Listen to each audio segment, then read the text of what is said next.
What's going on, everybody? Mortem here, this time bringing you my 5 least favorite classes in Pathfinder Wrath of the Righteous. Now, a couple things I do want to mention right at the start of this video. These classes are not bad by any means. In fact, a couple of them can be very, very good. These are classes that I personally don't like to play for various reasons, and some viewers expressed interest in that kind of video, so here we are making it. Now, right out of the gate with number 5, starting out with a very contentious one, is the Monk. So again, Monk is one of those classes that actually has the potential to be very, very good. The problem here is I just simply do not like the class fantasy, and while there are a couple of cool archetypes here, for instance, Zin Archer and Student of Stone are very interesting to me. Broadly speaking, the Monk focuses on like unarmed, and I know they can use weapons and things, but the idea of punching a demon to death just seems absolutely ridiculous to me.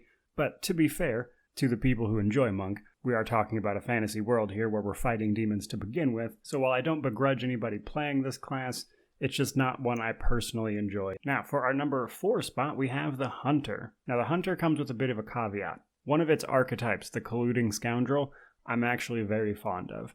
Not because it's like super amazing or anything, but it has this ability called Scapegoat, which allows you to basically redirect an enemy's attention, and if it doesn't attack that target, it suffers AC bonuses and things, and I just find that mechanically to be very interesting. However, the class itself, So they get slightly more spells than a ranger, however they get less health as well as less base attack bonus. And with the spell list it has, you're still primarily going to be using your bow to hit things, or whatever weapon you're going with, but typically speaking a bow. And I just find that trade-off to be not super satisfying. And Hunter is like this weird middle ground because Ranger kind of already fills its role. Almost gets to a point where it's like, why is Hunter even here? You probably could have rolled this into an archetype for like, say, the Ranger or something. And then number 3, we have the Fighter. Again, comes with a caveat. I actually do find the mutagen or the mutation warrior very interesting. It gets the mutagens from the alchemist class, and you kind of get to be your own personal Geralt of Rivia.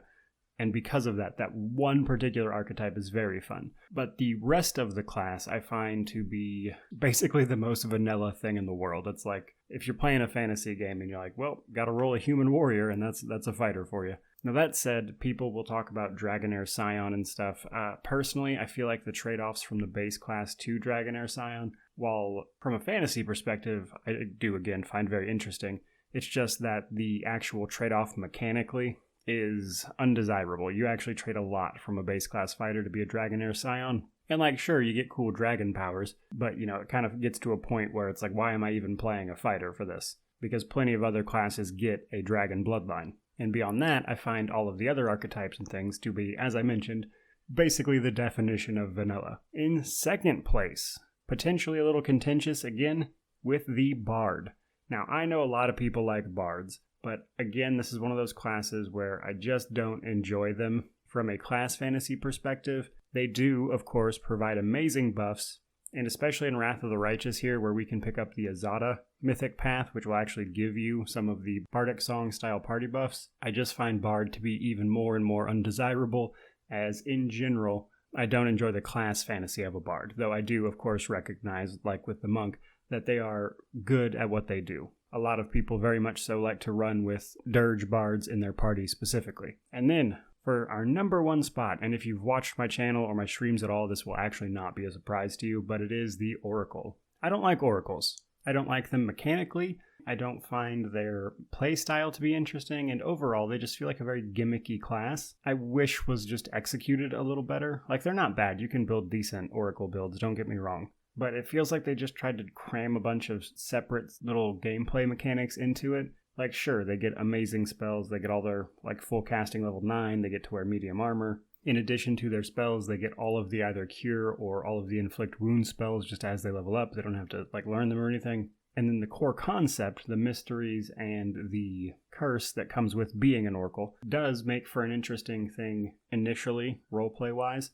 But then you start digging into it, and it just, I don't know, I don't feel like it's executed very well. In some ways, it just feels like this class is trying to go in too many directions all at the same time. And like most classes, yes, you can build a strong build with it, and I'm happy for the people that enjoy it, but Oracle is hands down my least favorite class, by a mile. There you go, guys. There is a quick look at the 5 classes I like the least in Pathfinder Wrath of the Righteous. Thank you so much for watching. I hope you found it interesting. If you did, please remember to like, comment, subscribe, all that YouTube jazz. But regardless of any of that, truly, just thank you so much for watching. May you wander in wisdom and have an amazing day.